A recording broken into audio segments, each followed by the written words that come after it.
Is Mu Lee. He is both a graduate student at CMU and at many other places, including formerly of Baidu and also working some at Google, if I'm correct, right? Yeah, sure. So he's been to many places. Everyone a little quiet, please. So he's been to many places, and he's going to tell us about some practical applications of how you actually use something like a parameter server in practice. Okay, thank you, Zico. So this is the first lecture of the whole tutorial. So I hope after this tutorial, everybody want to know what is the applications on industrial, how to write effectively distributed machine learning algorithms. So a little bit about me. So I'm a PhD student working with Alex and Dave Anderson. So I work with large-scale machine learning, series, blah, blah applications. I also senior architecture at Baidu now. So Baidu is the largest internet search company in China. So it's like Google on here. So I just come from Beijing, arrived here this morning. So forgive me about forgot how to speak English. So I working on the distributed machine learning system for the computational ads. Alex has talked about the ad application, so I will go more details on this slides. Yeah, and yes, Alex works for Google now, so in fact, we are competing with each other. So a more interesting story is that Kok works for Google, and Kok's PhD advisor, Andrew Ng, works for Baidu. So it's a kind of really interesting connections. Okay, so for this tutorial, I will focus on the design and the implementation of large-scale machine learning system. So we will talk about parallel and distributed algorithms. We will provide some coding exercises. And maybe what really interesting is that we provide some real industry data set. It can be very large. So we are trying to figure out how large we can reveal. And how many money do you have for the EC2? So it takes a lot of money to run some really large data set. And also, so the EC2 keys are still asking the keys. Maybe we can get it on tomorrow.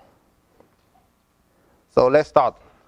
So in fact, the first slide is like Alex. So yes, we are competing with each other. So we use the same slides.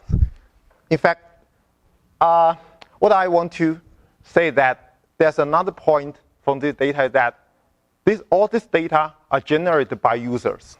So user search query, user share some content on Facebook, user share something on Twitter, and the user download the app.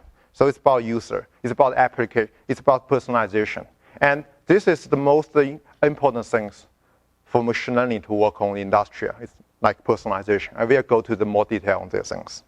And so let's go to the more detail about the data. So first of all, if it's a multi-classification application, you have a lot of categories. For example, if you search cat on YouTube, maybe 1/3 of the video about cat. If you search some uncommon things on YouTube, maybe you got little result. So for a multi-classification problem, you have some common labels, you have a lot of data, but you have a lot of uncommon things. You do not have so many data. And for the user, it's the same. So for some famous people, they're very active. They have a lot of followers. For ordinary people, Alex is not ordinary people. But Alex is not so active on Twitter. I'm less active because Alex is quite pushing, so I need to work day and night. But this is actually not true. I active on, so Alex cannot read Chinese, so I can active on Chinese Twitter. So I know Alex is not here. So the thing about the data is that it's a parallel distribution. You have a very small head, take a lot of data. The most important thing is that you have a very long tail. If you want to go to the head, yes, simple statistical tool is good enough. For example, for the ad application, you want to predict the probability what the ad will be clicked. If the ad has been shown a lot of times, you just calculate time divided by how many times it has been clicked, then you get the probability. But the most important thing, there's a very long tail. There's a lot of sparse data, a lot of inactive users.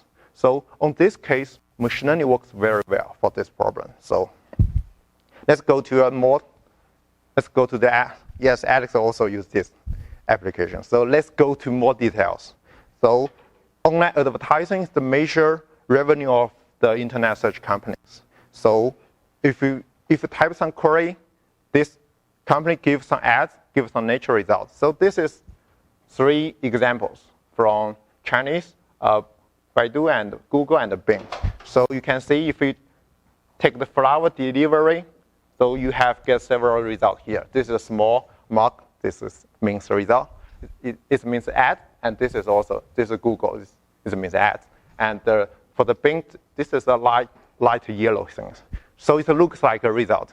So this is a trick. So if you want to click it, the engine gets money. So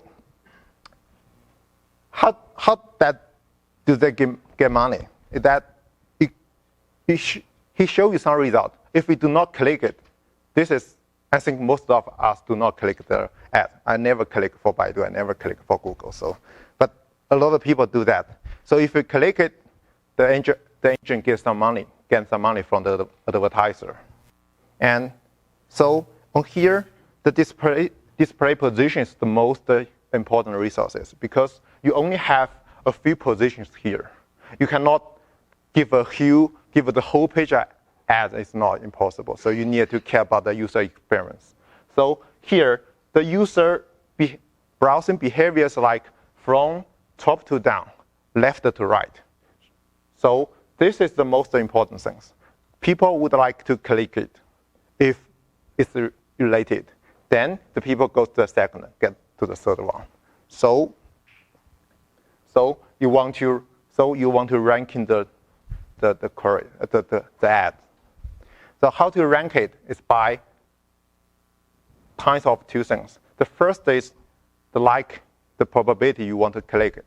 It's given by the ads, the user, and also the current situation, the session the user have, and a lot of things. And then times the bid price. The bid price is that how many money the advertiser want to pay if the user click it. So here, the money is given. We assume it's given. It's not studied by machine learning. It's studied by electronic mechanical designs. And what our goal is here to predict the click-through rate of these ads. Okay, here's the general system. It's from Google. And so the blue box is the user. The user first fire a query to the server, the engine. The engine first given the query, given the user informations, using a machine learning model to rank in the ad it has, and ranking the ad, and also give it some natural result and the response to the user. Then, at the same time, the server log all these results on the impression log. Then the user will click something, they respond something. So the server records this response and write on the interaction log. So what you want to do after that is that you join some logs. These 2 logs and the database, for example, the advertiser information, a lot of another information. Join the log, and you got the raw training data to the machine learning system. So this system get the new data and run updated model, and so go to the online. So you serving the ads. So this is a loop.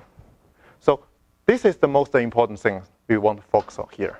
So on this whole tutorial or this summer school, we also focus on these things. So the whole system is that you have, this is a loop. The data comes, and you have batch updating, on updating, a lot of things. So next, so we present this problem as a machine learning problem. So first thing that we want to present the things as a feature vector. The ads contains ads, user, things is a vector, and the label is that whether or not this ad has been clicked.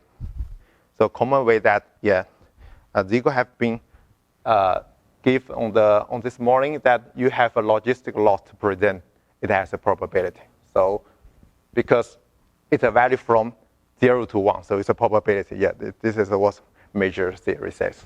So this is the label, this is the feature vector, this is the weight you want to learn. And for each for the vector, for the weight, and you can predict this is a probability. You can use this one and the bid price to ranking the things. So our goal is that we want to learn the weight. So given the whole training data, and we run some optimization algorithms, for example, gradient descent, to learn the things. Okay. Also, there's a lot of interest on the deep learning applied to these things. Maybe Kok will give some tutorial on how to apply deep learning to ads at Google. But for the Baidu, yeah, we also use deep learning, but maybe slightly different than what you guys think is that deep learning never swap away for the logic regression. The deep learning is a component on the whole system. It provides some features to the logic regression and also provides some CTR collaboration to the things. This is coexist with the old system. So for the text classification or something like that, I don't think deep learning will change the thing, kill the things too much. Maybe this is, yeah, the truth is that deep learning really improved the performance. So yes, we care about that. But deep learning is not the focus of this talk. Kok will give more details. So given the data, the raw data you have, given the model you have, the next important thing that you want to do feature engineer. So that is how to present the raw data onto a feature vector. So this is the most effective way for the industry we found to improve the accuracy of the system. This is even true for deep learning. Yes, deep learning can learn some unsupervised feature from it. But if we have some domain knowledges, if we know the problem well, so using some hand-write feature is the most effective way because it's just to have some people think about it. It do not cost the electronic fee. It do not let the computer run the things. So and even add some more feature to the deep learning system also improve the accuracy. So, so for this problem, we have three major sources to think about the feature. One that is an ad, it's a short document. One that also you have some users. Also you have some advertisers. So let's give more details about the feature. So, as you know that the feature is quite depend on the problem you have, but yet for each problem you have very specified features. But there's some general ideas how to generate the feature. Is that one that you have n-grams. This is the ads, and you can have the description that international flower delivery, something. This is you can view it has a short text. It's a document, so you can have n-gram features. Unigram that is a word. Each word, international, flower, or deliver, has a unique feature. If this ad contains this feature, the feature value will be 1. Otherwise, the feature will be 0. So background that international flower deliver, the tree ground international flower deliver. So that makes sense. This contains a lot of semantics of the meaning. So for the ad, so because the number of words is quite short, it's even possible to generate all the possible n-grams. So maybe up to 10 or something like that. And then you filter out the unimportant ones. So you keep a lot of things. So because this is the optimization for the ads, because that is quite short, and maybe you have n-grams to catch a lot of informations.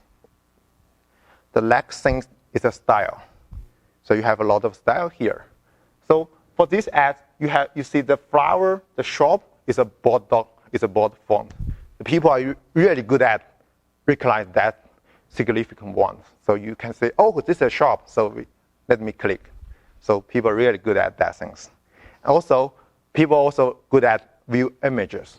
So if you have some images, people want to click it rather than this one, maybe. And for the whole layout, images, map, nature result, ads also affect the people behavior. So this is very hard feature to generate. I know people, tens of people work for years to how to generate these things. Maybe you can just view as the image give to deep learning. Maybe it's a future work, but for these things, you need to analyze the things and you change the whole online system, because before display this ad, you don't know what the layout it is. So this is a lot of engineers, but this is very useful for the user behavior. The next, another important thing that is a personalization. So you have a user profile. The female, male have really different patterns on click everything. So they're really different. The second is the age. So different age people have different click patterns, and in locations, maybe people want to search the things nearby, want to click the things nearby. Also, the advertisers, you have some profile. What the good you sell, the categories, or the reputation of the advertiser. And another thing is quite important that people do not view it too much, that is the session information. So it's a sequence of the click. You type a query, browse something, click something, maybe you didn't get the thing you want. You rewrite the queries and you search again and you click the session. So it's a period of time. So this contains the intention, what the user want to buy a sequence. So for these guys, a sequence of activities is a feature. If the user behavior like this sequence is 1, otherwise it's 0. So this kind of feature generates a lot of features. The next thing is also works very well. So given two feature group, A, B, so A is 1, B is 0. Another feature group, A, B, A is 0, B is 1. So we can produce a combination of these two feature groups. One that, okay, you use an add relation. So this is 1 only because A is 1, B is 1. And this is 0 because all are 0. So you have different ways to, this guy, you have a lot of dense features, much dense. This is much sparse. And this is approximation of the polynomial kernel, because we found that for the task application, polynomial kernel works well. But the polynomial kernel is quite expensive. So you can have just approximate it by hand feature engineer. So how to generate the combination? You have two choices. One that you think, using domain knowledge, you think, okay, these two kinds of feature group may be related. You can generate combination.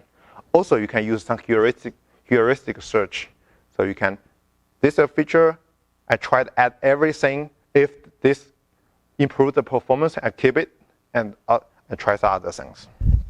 Okay, so this is how we generate feature, generally speaking. Next, what is the size? So I use Google because we do not have so fancy pictures. So because, yeah, Google guys. Okay, so for the ads, each day you own, you gain $100 million each day. So these have two parts. One that the ad shows on the Google homepage. This is Google search ad. This is display network. It means you can have some Google script put on your website and the Google will display some ad for you. So this is quite large and this is small, but this earns more money, I think. So even for this part, each day you generate 5 billion of ads. Okay, this is a number. And okay, this is another number that 1 year you generate 2 trillion of ads. All these ads goes to each ad's impression goes to a training data. So 1 year search node produce 2 trillion of examples. Once, okay, give you 2 trillion examples. What do you think at the first hand? So maybe stop sampling. But it usually do not working because of the personalizations, because of the sparsities. So you have some inactive users. If you do subsampling, you sample this user out. The head is still here. The ad showed a lot of times is still here, but the ad do not show too many times it's be filtered away. And so what machine learning good at is that mining the sparse things. But if you filter it out, maybe you just enhance the performance. So we usually do not do subsampling because previously we found that if you do that, yeah, your position goes nowhere. So what is the feature size? It's the number of n-gram plus the number of users plus the number of features, sessions, and some feature compilation. So this is a lot of feature. On practice, yeah, you can think, okay, this is at the same scale of the number of samples you have. So the below picture is that it's a real training task did some years ago. It's around sparse logistic regression. So it's on September some year. And you have about, on this training data, you have 100 billions of examples and 16 billions of features. Okay, so on this talk, we will discuss how to run and how to implement this system at this scale, and what is the design decisions and what the things you want to care about. So this is for this application. For generally speaking, for the industry data set, I think it's a reasonable assumption that you have 100 billion of samples, 10 billion of features, and the training data goes from 1 terabyte to 1 petabyte. So here's an example. This is what Google had 5 years ago. So you have product A, B, C, D. And the examples goes to 6 billion to 100 billion. And the raw data is about 10 terabyte to 60 terabyte. So yeah, the things grows. So this is 5 years later. Because 5 years ago, we do not talk about big data. So now, maybe the data grows. Who knows? Yeah. I think I've been with several companies, even for some startup companies, not so big than Google, that also have very similar scales. So I think this is a number maybe you can have in mind if you want to go industrial or talk about industrial problem. So the first problem that give the data, how to store the data. So if you want 1 terabyte is fine, you just one disk and put it. 1 terabyte, okay, 100 disk. You want to choose how to put disk it is. So here's the example here. So you put a lot of disk on a blade machine and stack this machine to racks and put all these racks to a data center. So one thing that in mind is that for each disk is quite cheap disk. It's maybe the disk you run on the desktop, on our desktop, or slightly better. But the thing that you have big capacity, several terabyte, but the bandwidth is quite slow. Maybe you just still have 80% megabyte of second read and even less than write. And the last thing that it may be fail at any time. So the disk fail is the most, I think, is the most reason of the most fail thing, components on the data center. You fail, I think in our data center, maybe 10 to 100 disk fail each day. Okay, this is the hardware. So how about the data? This is a screenshot of a part of the training data each day. So you have you divide the training data by a lot of parts and compressed. Each part is about 1 gigabyte of the data. And you have, in fact, each part is produced by a reduced job during feature extraction. So the assumption that for this data, the file is not too small, even usually bigger than 100 megabytes, and not too big. If it's too big, because the hardware limit is the hardware bandwidth is limited. If you have very big data, maybe more than 10 gigabytes, you want a lot of seconds to read the data. And for this data, we usually do sequential read, because Alex said on this morning, if you do random read for particular record on this data, you need to pay a lot of overhead because the disk size is quite slow, and it's also do not likely to random write on the things onto the data because it is like log of features generated to the training data. You just generate a new log, generate a new data, and append this disk. So where to store it usually is distributed file system. For example, for the Google file system, yes, Alex talked about before. So yeah, Alex makes my slides much, much shorter. So what I want to remind is that each file is replicable to many machines. That is because the disk fails at any time. The second reason is that because a single disk's bandwidth is limited. If one part is replicated by several things, you can request the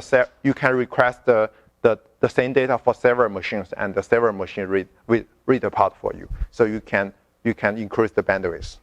And so how to get the data is that for each application, maybe on the different machines, you first talk to a master. Master say, must keep all this, which file is in which machines. Because you know, each file is not small, it's more than 100 megabytes of data. So you maybe have just minutes of data, minutes of files. So the single master is good enough to store all the file positions. So after you get the file positions, the application just requests the data directly to the chunk server. So you can pick up the one nearby you, or you can just request to several servers at the same time. So this is the second generation of Google File System. The second generation called Colossus. There's no paper about it. There's some talk about it because that's changed a little bit. I think several things that some years ago, Google think, okay, 100 megabytes of file each file, and minutes of files is a limit. So 1 minute of files is a good assumption. But after some years, yeah, this breaks. So the old design of the old master design is not good enough. So they have a new master design and a lot of things, but it's not rapidly changed, I think. Okay, but we do not have Google File System. So what we have is called Hadoop Distributed File System. You can list a directory, you can get the file to a local, you can put local file to the remote things, you can print the head, you can cat all the things. And also you can have CAPI to read data. Also you can mount your local file systems. From my personal experience is that HDFS is a little bit slower than Google File System. I don't know who to blame, so maybe the hardware or the software, so maybe Yahoo.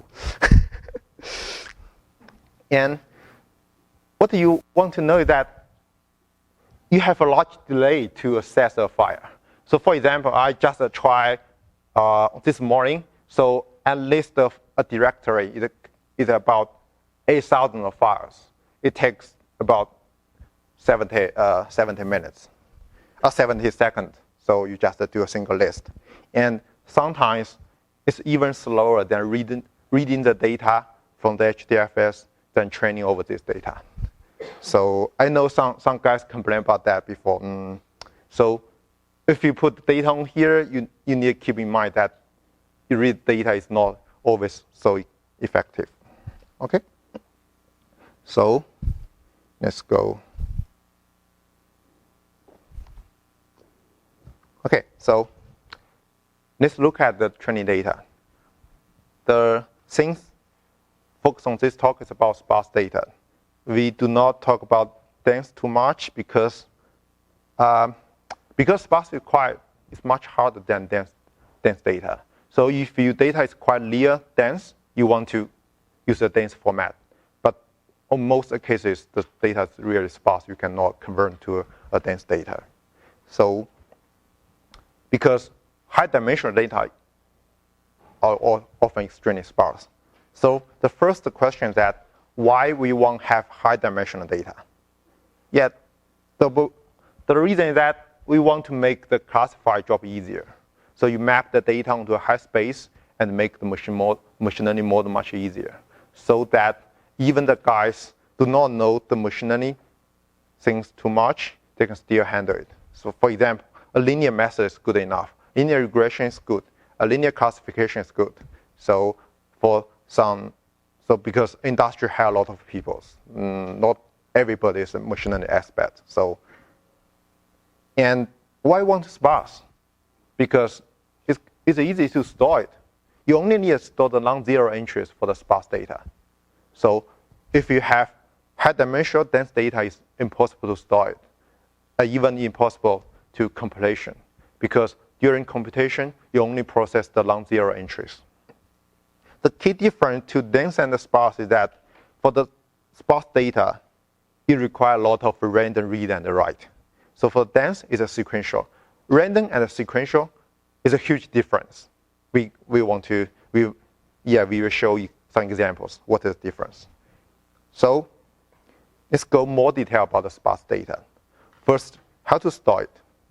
So I'll give an example here.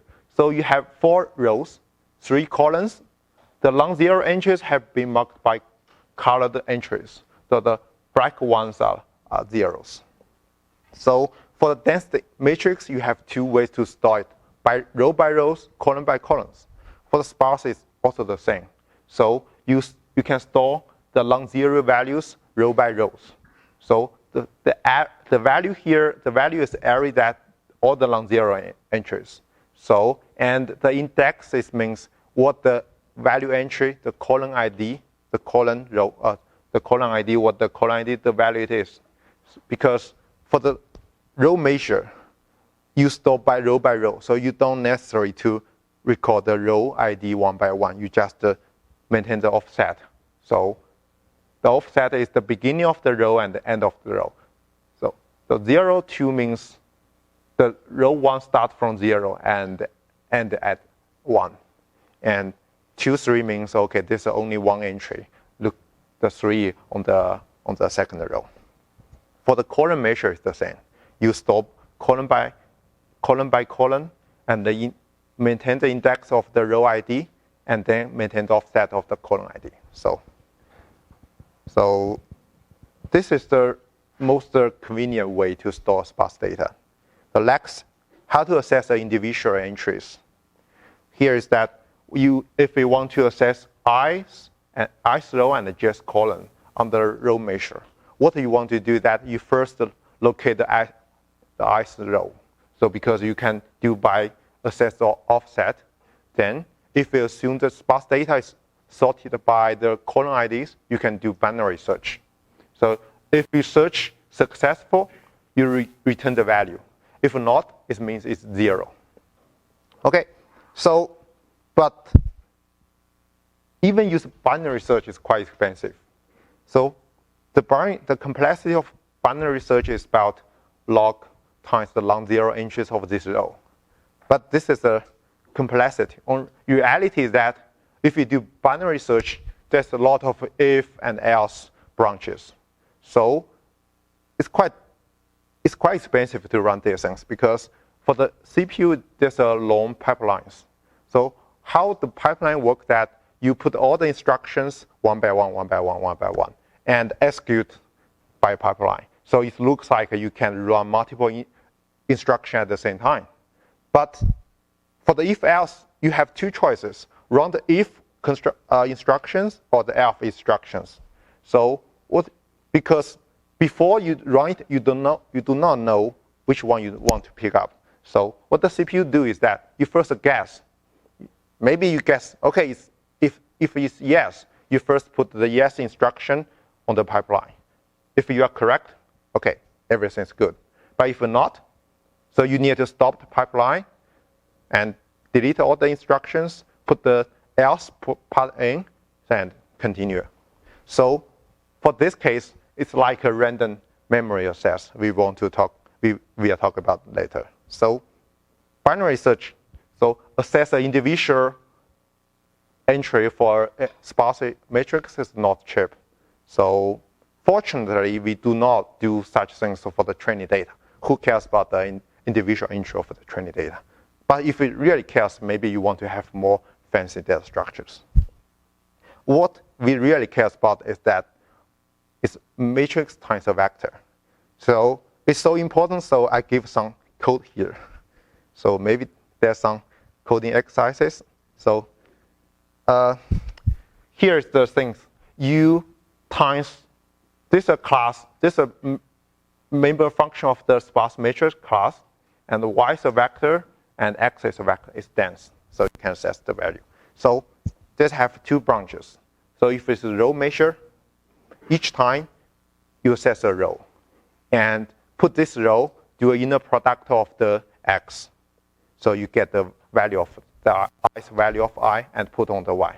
So if it's a column measure, each time you slice a column and do element y, and slice the coding entry for x and put the value onto y.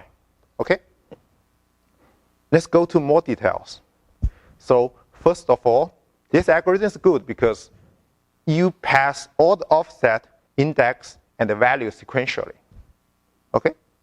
So, but here, you write y sequentially, but you read x in random, because because it's sparse, so the non-zero entry is quite random on the matrix. And for this one, you read x sequentially, but you write y in random. So for neither part, you want to read or write one in random. Okay, what is the difference? So this is a very famous slide, okay, as showed before. So we go more details. So first, L1 cache reference is about 0.5 nanosecond. It's like sequential read is like this. And misproduct prediction, so for the binary search part, and the L2 cache reference. If the thing's not on the register, not on the L1, you first look at L2. So it's 10 times. So it's 10 times slow. And the mutex, the memory reference, another 10 times slow.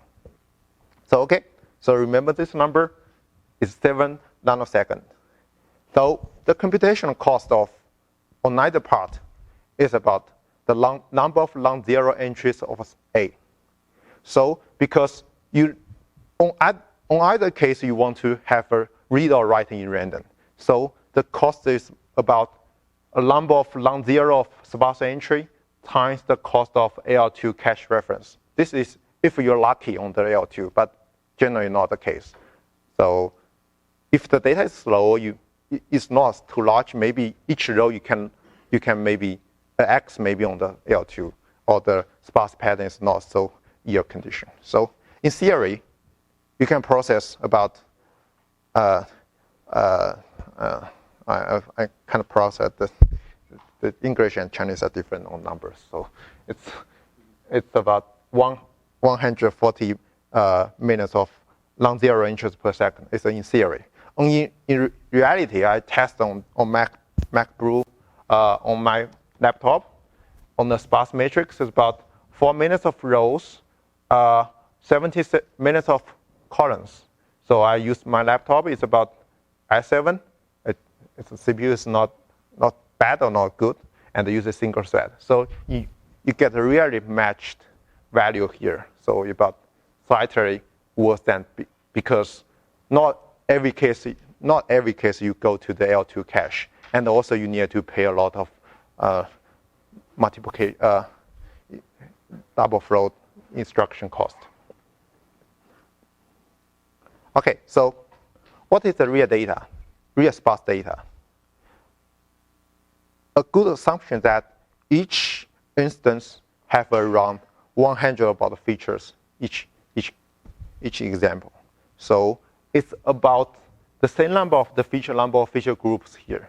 So you have a lot of data resources. You generate a lot of feature groups. You do a feature group combinations. You got 100 feature groups. So if you hit one entries in each group, you about around 100 features. So here's the data from Google. It's like, yeah, it's 50 to 100. So given this information, for each second, you can access about 1 minute of examples each second. So if you can have guess of the more larger scale data you can have is that for linear method, 100 costs and 100 billion of examples. If you have a run, maybe graded descent or something like that, during 100 iterations, you can calculate this and so, okay, you can finish in 3 hours. This is the ideal case. You do not pay any cost to the communication, do not pay on the synchronizations. So, but in fact, this is a quite accurate estimations. I can show you some result later. So this, you can really get the result down on this number. Okay, so give a data to you, give the machines you have, you can have estimate of what the time you want and how many money you want to pay to EC2. So this is important. So otherwise, you need to ask advice for more money. Okay.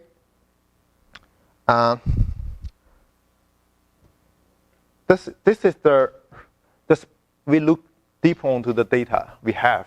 The first fig shows how many number of non-zero entries each row. We plot the histograms. Is that because for each examples, so it's quite okay. It's ads. So ads have a thing almost looks the same for on the data structure. So on this kind, it's quite regular. It's like an inverse of Gaussian distribution. So the average number is between 50 and 100. This is the real data set we want to give to you, so this you can play with it. But the thing that on the column size is quite irregular. So the left fig shows that how many number of non-zero entries each column you have. So this means if each column only have one non-zero entries, you have a lot here, and there's a bunch of entries there's a bunch of things you have a lot of non-zero patterns. So this is the power law distribution. So you have a lot of features, only a few number of non-zero entries, and you have a few of them have a lot of quite a dense. So this is a problem because if you want to partition by rows, you get